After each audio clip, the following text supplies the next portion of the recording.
Hey, friends, and welcome to another episode of the podcast as we broadcast live from ESTO 2022. On today's episode, Amanda Wilkin from Charlevoix stops by to talk all about what's going on there.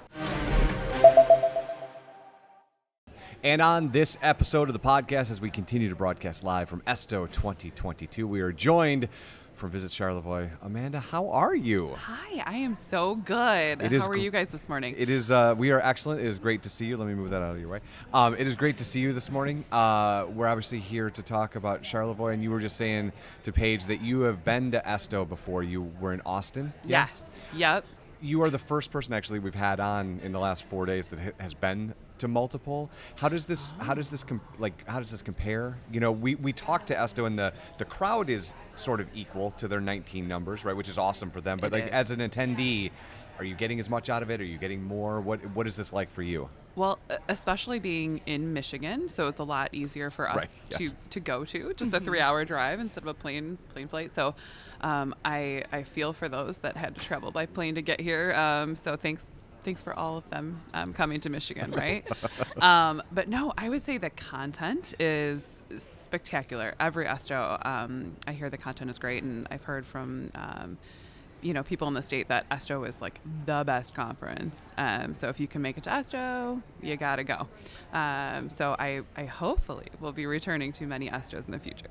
We hope you will as well. So Amanda, one of the things about Charlevoix that I love is your social presence is very dialed in. You know, at this conference, there's no shortage of people that want to talk about how to leverage social media to reach the modern traveler. That can be Gen Z or all the way up to, baby boomers. But for you guys, what has the strategy been to make sure, and we can stay specifically on Instagram and Facebook if you'd like to, but like those specific ones, there is a brand standard. So even if someone is fishing or someone's at the Venetian Festival, those two posts, one is a photo, one is a video, look like they're from the same brand. Like, what has that strategy been like for you two to kind of craft and make sure that everybody is in line and that the pages from TikTok to Pinterest all look like they're from Visit Charlevoix? Yeah, so I would love to take credit for all of that. Please do then.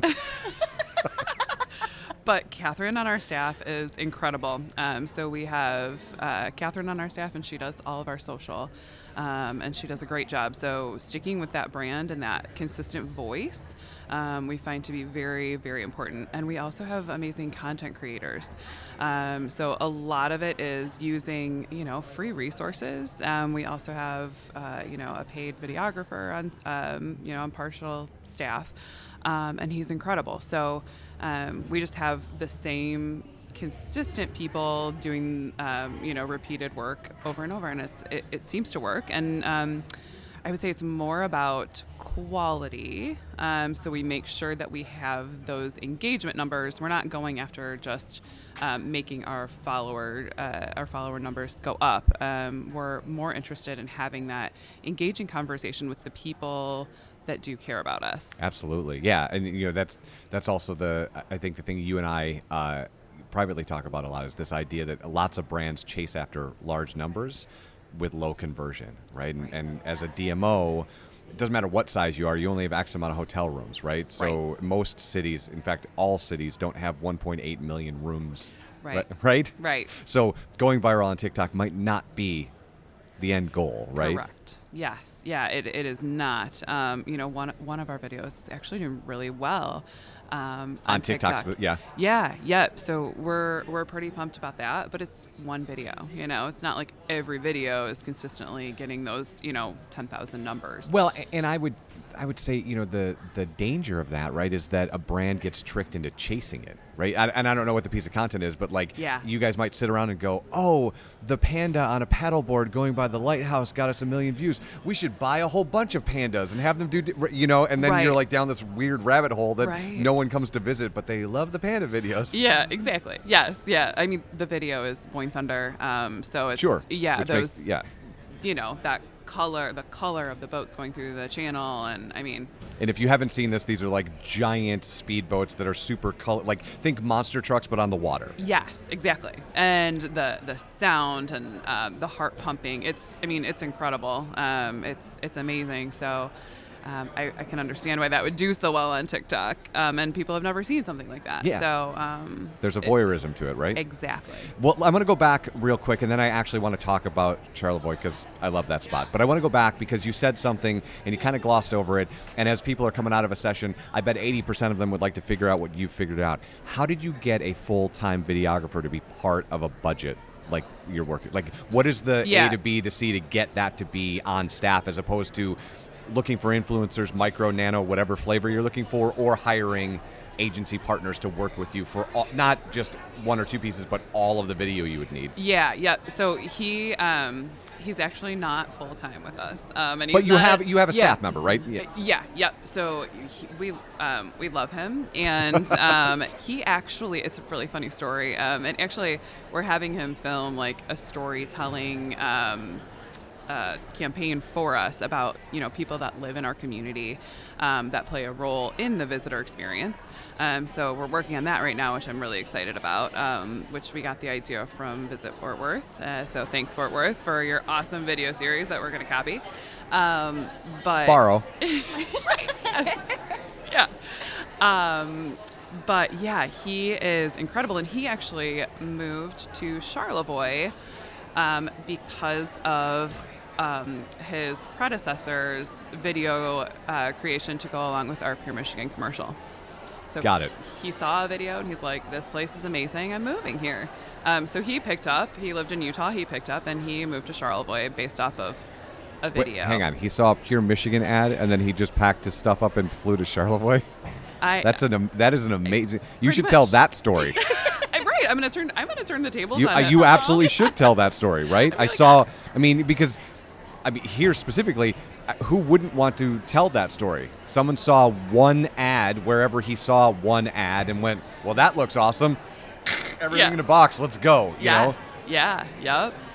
So it is an incredible story, and there are so many stories like that from across the country. But we were, so lucky to benefit from this really talented individual coming to move in with us in Charlevoix. So now, what's the publisher philosophy for you guys? Because again, your social across all platforms is built very much like Charlevoix is a publisher, not a DMO, right? You guys are putting out content consistently, telling stories. I mean, you're working on a storytelling series. What is the editorial process to figure out what story is next and how we're going to lay it out and when we're running that stuff, and then interspersing that with the ephemeral that happens in the moment and you just got to put up because there's a panda on a paddleboard, right? Right. Yeah, because it's crazy things happening. Yeah. So it's really flexible and it's really fluid. So we try to have that content calendar built, and make sure that we consistently have what we know works. Those times of year where we need that little pickup. So we have that calendar, and then when things happen, and we just kind of tweak it as we go. And it's Catherine's baby, and she's done a great job with it. And then every once in a while, I get to babysit the social. I screw everything up. No, but it's a lot of fun. It's fun work, and it's so important to be doing work that you love and for the community that you love.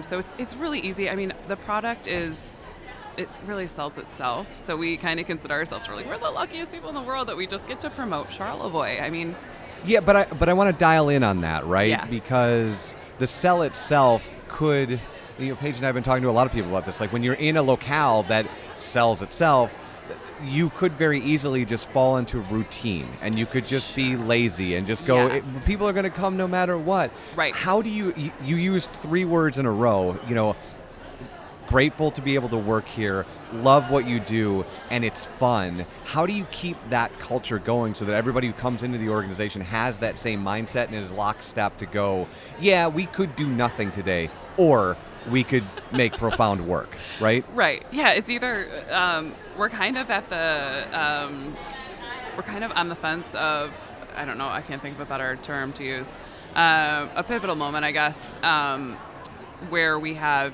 too many people sometimes and too little people sometimes. So I guess it's always figuring out that balance. of, in summer, we're like, yeah, we don't really have to do anything in the summer to get people to come visit us, which is great. So we're like, all right, how do we get less people here? Or how do we get them to go places that aren't so busy? And maybe we let our neighbors down the street take some people for us, in the summertime, and hopefully they'll come in the winter when we need those rooms filled. So, that was very Harry Potter of you to not say them out loud. Like, those who shall not be named. We might. So what is, you're referring to Charlevoix as a 4-season destination, which Yes. it really is. Yeah. So what is that conversation like in the summer to go, okay, Paige, you love paddleboarding here, but have you thought about coming up and spending the weekend and going to all of these cool things? Like, we've got this candlelight hike along the lake. You know what I mean? Like, Yeah. how do you introduce the paddleboarder or, the boater or whomever to come back in this time that, like, you're referring to, that you need more people and more velocity? Yeah, so we have an in-market campaign where, we put out stuff, come back. So a lot of, physical pieces, where we put in hotel rooms and, you're here in the summer, but come back in the winter, where you don't have to wait, where you don't complain about traffic. You won't find traffic, and you won't have to wait in line to eat at a restaurant, and your restaurant won't. Well, and it's just as gorgeous. It's different, is. but it's just as gorgeous. It is, yeah. Some people would say even prettier because of that quietness. And that, like, I love the winter, so to me it is Yes. prettier. And when I was up there last year, we had a blast. Yeah. And the funny part was we were staying in this hotel where you could kind of look out over the water on both sides, and you could see downtown. And after like a half hour of sitting on the balcony outside drinking coffee, we're like, oh yeah, we have to go like make a video for the like, we can't just sit here and look at it. We have to go make a thing. The video is us Just us sitting and relaxing. just talking about what we should do for 3 minutes. Yeah. So let's talk about the city itself and summertime and what's going on now, and how has the season been for you guys? I mean, I'm guessing gangbusters. Yeah. It's been great. Record breaking. We were one of the lucky destinations that had an increase because of the pandemic, because everyone thought, we're going to go to a place with wide open spaces and, nature and, be in the lake, in the middle of the lake with nobody else, and then hundreds of thousands of their closest friends came too. Yeah, it was that whole part was like the step 2 most people missed is like, Right. if we're thinking this, everybody's thinking this. Right. Yeah, I have this great idea and no one else thinks it. I'm going to go all by myself. So I don't even know what I was talking about. Yeah, but Charlevoix in general is it's a small destination. So our zip code population is about 10,000 people. So very, very small. And the city of Charlevoix is like 2,500 people.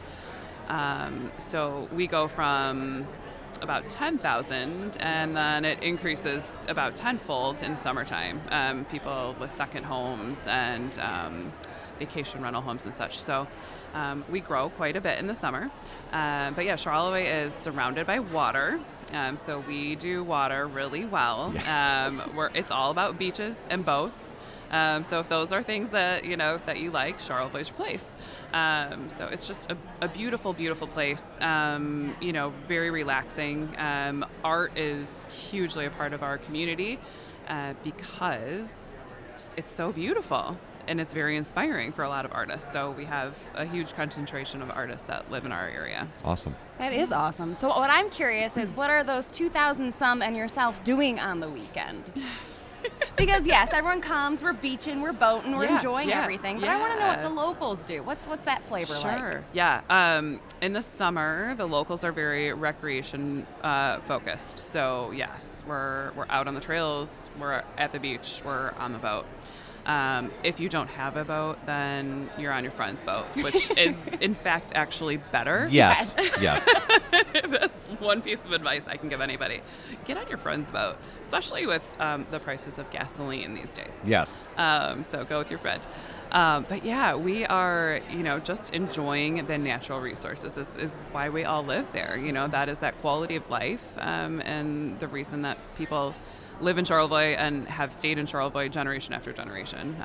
It's all the kids that grow up in Charlevoix, they want to get out and enjoy, they're like, we're moving to the big city. But we have a ton of boomerang kids that come back because of that, family, obviously, but also that natural beauty and those available recreation resources. It's really important. Have you seen that increase because of the ability to kind of work from everywhere? Right? Have you seen more boomerangs because they're like, oh, I can work anywhere. Why don't I go back to this magical place? We have. We've seen a lot of folks come back, from the big city. And then a lot of people that, aren't boomerang too move Right. from the big city. Yeah. They had quite a big budget and could afford the housing. So, they moved as well. So we have a lot of new neighbors from larger cities, which has been really fun too. Awesome. To get all those So, Amanda, if people are listening to this at ESTO or afterwards and they want to learn more about Charlevoix, where do they go? Where do you want them to start? Yeah. Check out our social channels. But our website, visit charlevoix.com, is the best resource, I would say, to get all that information and just see the beautiful photos and check out our live cams. And you'll drive the 3 hours from Grand Rapids to come visit us because You absolutely will. Yeah. Unbeatable. Yeah. Amanda, thanks for the time. Thank you.